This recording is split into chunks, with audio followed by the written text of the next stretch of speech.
Álvarez, que tiene más para todos nosotros. Efectivamente, Pedro, queremos hablar de un tema que tiene preocupada a mucha gente. ¿Qué va a pasar cuando llegue su jubilación? En el caso de aquellos que no tienen pensión 65, que no necesariamente se consideran vulnerables, pero tampoco están en la ONP, están en la AFP. ¿Cómo van los fondos de pensiones? Sabemos que ha sufrido una baja, por eso estamos hoy, como siempre, como todos los jueves, con nuestra economista.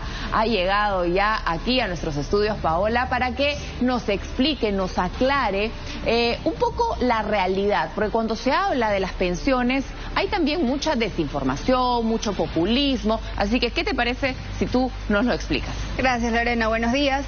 Bueno, sí, hay mucha preocupación porque hemos visto que los fondos de pensiones, en particular de las AFPs, han estado cayendo en su rentabilidad. Exacto. Para ponernos un poco en contexto, vamos a comenzar viendo quiénes están afiliados a un sistema de pensiones. Vemos que de 10 peruanos, el 29%, o sea, 3, digamos, no están afiliados a ningún tipo de sistema. No han aportado nunca a la ONP, a la AFP. Entonces no van a tener una pensión. Eso no significa que sean, esos 3 de cada 10, no significa que sean necesariamente pobres, ni muy pobres, ni vulnerables. Simplemente no han optado. Pueden ser independientes. Pueden ser independientes, pueden ser informales. Esa es una posibilidad, ¿no? 3 que no reciben nada cuando llegue el momento. Que no tienen ningún tipo de fondo disponible. Ahora, hay 44% que están afiliados al sistema, que han aportado alguna vez. Digamos, tuvo un trabajo formal en planilla quizás por 1 año, 2 años y dejó de aportar. Ahora no están aportando. Entonces estamos hablando prácticamente de 7 de cada 10 que no están aportando a un sistema de pensiones y que deberían que a la edad de jubilación probablemente no tengan algo con qué contar. Estamos hablando cuando en este 44% que es AFP y ONP. Podría ser cualquiera de los sistemas. Entonces, seguimos viendo porque creo que el dato de la AFP, ahí está, no, Sistema Nacional de Pensiones. Sí, estos son, el 8% en este momento están afiliados y aportan al Sistema Nacional de Pensiones, ¿no? Principalmente la ONP, también está el tema de las Fuerzas Armadas. Ok, y seguimos viendo, y ahí tenemos, ahí está, el Sistema Privado de Pensiones. Así es, el 19% aporta actualmente al sistema privado de personas. De pensiones. Este es la población económicamente activa, los que ahorita están en el mercado laboral. Y probablemente, entonces te das cuenta son pocos, pero probablemente en este grupo, el grupo naranja, ¿no? Los afiliados al sistema pero que no aportan. Este grupo es el que más reclama que le devuelvan normalmente su dinero, que quiere retirarlo, porque no va a llegar a tener una pensión. De acuerdo, y también hay muchos de ellos que ya tienen sus cuentas en cero, porque ya ha habido 5 retiros previos. Eso es importante mencionar. Exacto.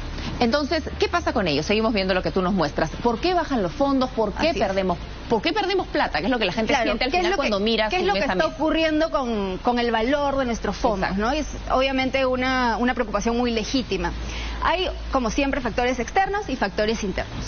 Podemos ver que las bolsas de valores a nivel del mundo, los índices bursátiles han estado en negativo en el último mes.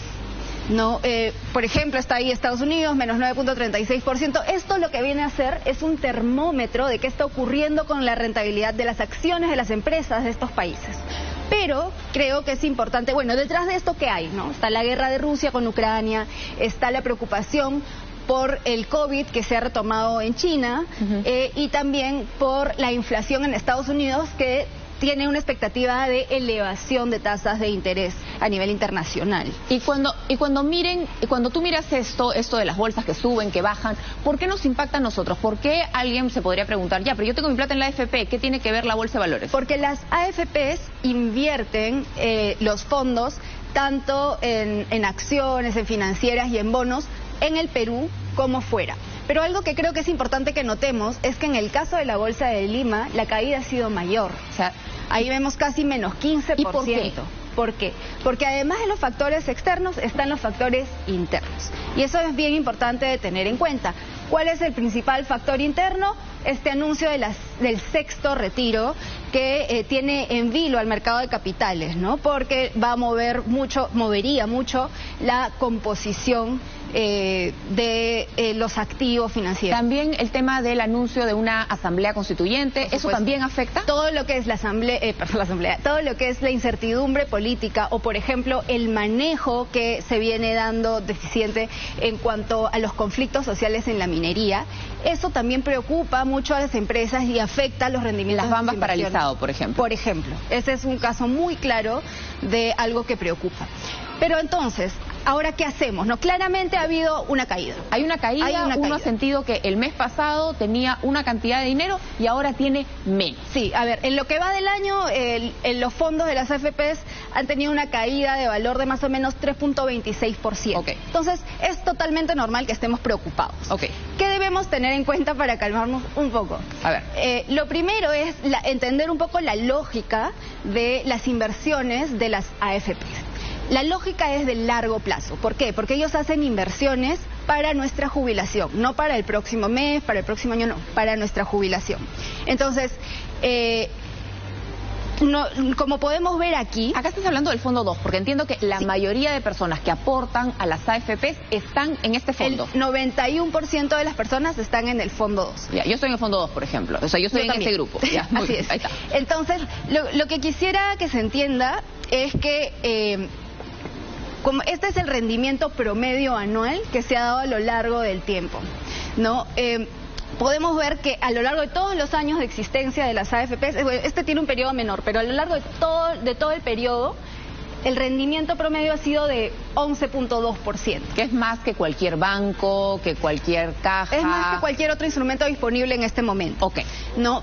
¿Y qué hay que tener en cuenta? Hemos sufrido caídas más marcadas. Mira la crisis del 2008 que es una crisis que la gente no recuerda mucho. Sí, porque en el Perú, con todas las herramientas macro que tuvimos, pues la llevamos relativamente bien en comparación con el resto del mundo. En el mundo entero fue muy dura y podemos ver cómo fue la caída del valor estrepitosa, ¿no? Pero nos recuperamos y ahí podemos ver varias caídas que nos hemos recuperado. ¿Y qué tan Esta es la del rápido uno se COVID-19. recupera, por ejemplo? Eso depende mucho. Por ejemplo, esta caída que fue muy marcada, duró 17 meses para recuperarse, según el economista Juan Carlos Odar. Y en el caso de COVID-19, como se abrieron rápidamente los mercados luego, fueron 7 meses. Entonces, ahora, ¿cuándo nos vamos a recuperar? Depende de cuándo empiecen a ceder estos factores internos y externos de los que hemos estado conversando. Pero importante recordar, al haber factores internos, hay cosas que sí están en nuestras manos, ¿no? No todo es esto de generar un mejor ambiente para las inversiones, generar confianza en los actores, para que el tema de la Bolsa de Lima no esté tan afectado, ¿no? O sea, nosotros como país, o sea, desde el Estado, tienen que generar confianza. Por ejemplo, resolver las Bambas, olvidarnos en este momento por adelantarse a otros conflictos sociales. No hay que ahorita acaban de paralizar Machu Picchu, por ejemplo. No debemos esperar a que los conflictos ocurran para atenderlos. Ese es un ejemplo. El otro es, pues, por supuesto, el tema de la Asamblea Constituyente que mencionas, ahuyenta la inversión. Hay diferentes medidas, lo que hemos conversado antes sobre el Código Nacional del Trabajo, las reglas de juego. Mira, hay varias cosas que están ocurriendo ahora a la vez. Que sube la gasolina, por ejemplo, eso también afecta el tema de las rentabilidades, la recuperación, porque la inflación sube, la gente tiene menos plata. Sí, a ver, el tema de la gasolina es como una consecuencia de todo lo que está ocurriendo, de estos factores externos también, ¿no? Y en el tema, por ejemplo, del retiro, si se aprueba el retiro, ¿eso generaría que se demore más en hacerse la recuperación? Así es, porque el retiro va a generar un impacto importante sobre el mercado de capitales. Va a haber menos dinero disponible en el mercado de capitales. Las AFPs van a tener que vender rápidamente los instrumentos con los que cuentan. Y vender a la baja. Y a la baja. Esto va a reducir el valor para todos. Y algo que olvidé decir que es bien importante. Estamos viendo caídas de rentabilidad. Sí. Pero esas caídas no son pérdidas efectivas si el dinero sigue ahí, porque eso vuelve a levantar. O sea, en promedio es positivo, ¿no es cierto? Eso va a volver a levantar. Pero si yo retiro el dinero hoy, hago efectiva esa pérdida. O sea, ya no tengo la oportunidad de volver a subir, ¿no? Entonces, yo diría algunos mensajes, ¿no? Para las personas es completamente legítimo que estemos, yo también lo estoy, preocupados por la rentabilidad de nuestros fondos. pero hay que tener en cuenta la lógica de las inversiones que son de largo plazo y no desnaturalizar esto y recordar lo que decía esto de que las pérdidas no son efectivas mientras el dinero sigue ahí porque pues esto se mueve en el tiempo, ¿no? Pero para los políticos también hay un mensaje importante, ¿no? Y es que lamentablemente puede ser políticamente rentable jugar con las expectativas de las personas y sobre todo en un proceso de crisis como el que estamos viviendo. Pero esto del retiro no es muy responsable. ¿Y por qué? No, primero porque ya hemos visto cuántas personas tienen realmente un fondo para comenzar. Claro, ¿No? No estamos viendo una medida que esté realmente enfocada en las personas más vulnerables. De hecho, en los 5 primeros retiros, una encuesta del IEP indicó que el 80% de las personas que hicieron retiros tenía trabajo, ¿no? Entonces, no estamos enfocados en las personas más necesitadas, no estamos viendo una solución como esa. Por otro lado, se estaría induciendo a que las personas asuman esta pérdida, porque al retirarlo en pérdida, se asume la pérdida y van a perder la oportunidad de recuperarse, ¿no? Muy bien. Y en tercer lugar, pues está el tema de que, a ver, definitivamente necesitamos una mejora en nuestra protección social en general, sí, pero lo que se está haciendo con esto es que el ciudadano tenga que asumir con sus propios ahorros y poniendo en riesgo su futuro la crisis de ahora, cuando es el Estado el que debería estarnos atendiendo. Muy bien, muchísimas gracias. Era Paola del Carpio que estuvo con nosotros justamente para hablar y explicar un poquito mejor qué está pasando con la rentabilidad de las AFPs, cómo entender el sistema de pensiones y algunas mejoras que puedan darse.